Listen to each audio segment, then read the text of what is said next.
ఇప్పుడు మీకు గాయత్రికి ఎటువంటి సంబంధం లేదు.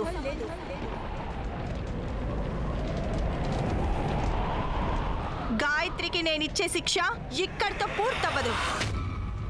ఆమె సర్దార్ బేడీలు విప్పింది కాబట్టి ఇప్పుడు స్వయంగా ఆ బేడీలను తన కాళ్ళకే వేసుకోవాలి. కాలి బూడిదైన ఇంటిని చూసి కలిగే బాధ కంటే తగలబడిపోయే ఆ ఇంటిని కళ్ళారా చూసినప్పుడే ఎక్కువ బాధ ఉంటుంది. గాయత్రి తన శేష జీవితం తగలబడిపోతున్న తన సంసారాన్ని చూసి విలపించాలి. ఆమె ఇక్కడి నుండి వెళ్ళకూడదు. మనమిద్దరం సుఖంగా కాపురం చెయ్యడం, కళ్ళారా చూడడమే ఆమెకు తగిన శిక్ష.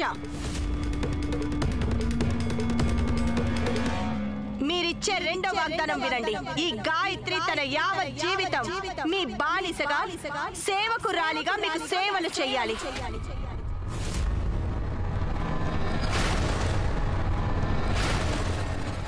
ఆమె అనుక్షణం మీ చెంతనే ఉంటుంది, కానీ కేవలం ఒక సేవకురాలిగా.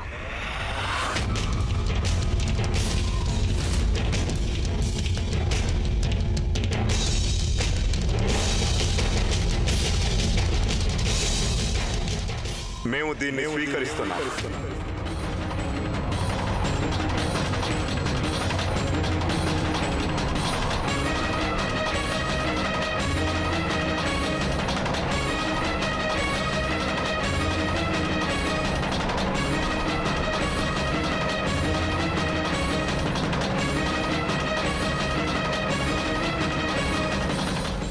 నేనడిగే మూడవ వాగ్దానం వినండి. బాగా ఆలోచించి స్వీకరించండి రాణాగారు. ఎందుకంటే దీన్ని పాటించడం మీకు జీవితంలో అత్యంత కఠినమైన పరీక్ష కావచ్చు. మీరు ఇవ్వవలసిన చివరి వాగ్దానం ఏమిటంటే, ఈ రాజకుటుంబానికి ఏకైక వారసుడిగా పుట్టే పిల్లాడు నా గర్భం నుండి పుట్టినవాడై ఉండాలి.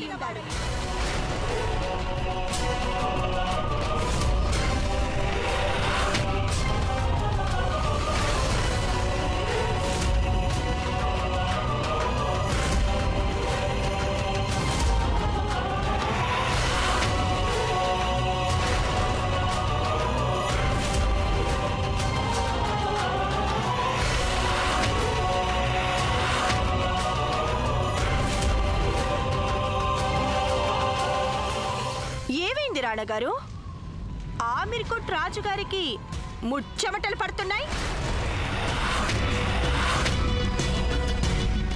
మీరేమనుకున్నారు అసలు? నేను కేవలం నామమాత్రానికే మీ భార్యగా ఉంటాననుకున్నారా? ఒక సేవకురాలిగా మారి రాజమహల్లో ఏదో మూల పడుంటాననుకున్నారా? కాదు రాణగారు, కాదు. నేను మహల్లోకి వచ్చేది ఓ సేవకురాలిని అవ్వడానికి కాదు, పట్టపు రాణిని అవ్వడానికి కూడా కాదు, మహారాణిగా మారడానికి వస్తున్నాను నేను.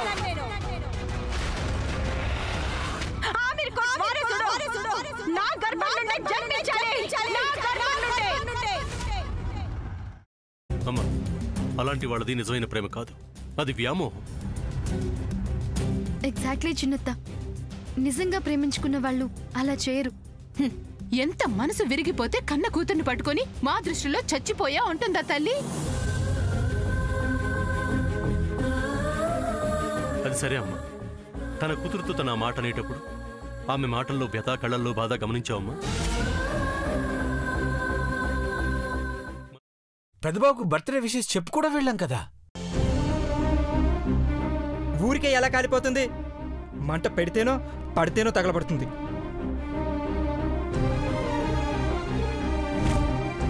కరెక్ట్ చిన్నబాబు, నీకొచ్చినట్టే నాకు డౌట్ వచ్చింది. పార్వతే షర్టును తగలబెట్టిందనుకుంటా.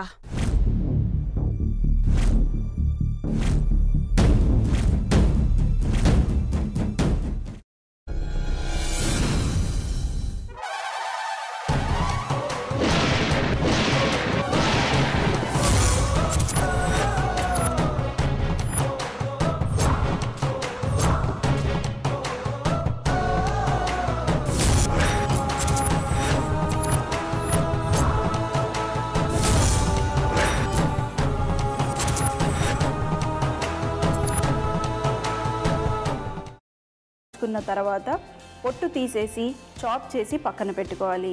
ఒక ప్యాన్లో కొద్దిగా నూనె వేడి చేసి అందులో ఆవాలు, మినప్పప్పు, శనగపప్పు, కరివేపాకు, సన్నగా తరిగి పెట్టుకున్న ఉల్లిపాయలు వేసుకుని 1 నిమిషం పాటు వేయించుకోవాలి. ఆ తర్వాత కాల్చి కట్ చేసి పెట్టుకున్న వంకాయని కూడా అందులో వేసుకుని బాగా మిక్స్ చేసి బౌల్లోకి ట్రాన్స్ఫర్ చేసుకుని అందులో తగినంత చిక్కటి పెరుగు లేదా పల్చటి పెరుగు వేసుకుని మిక్స్ చేసి అన్నంతో కానివ్వండి, చపాతీతో కానివ్వండి సర్వ్ చేసినా చాలా బాగుంటుంది.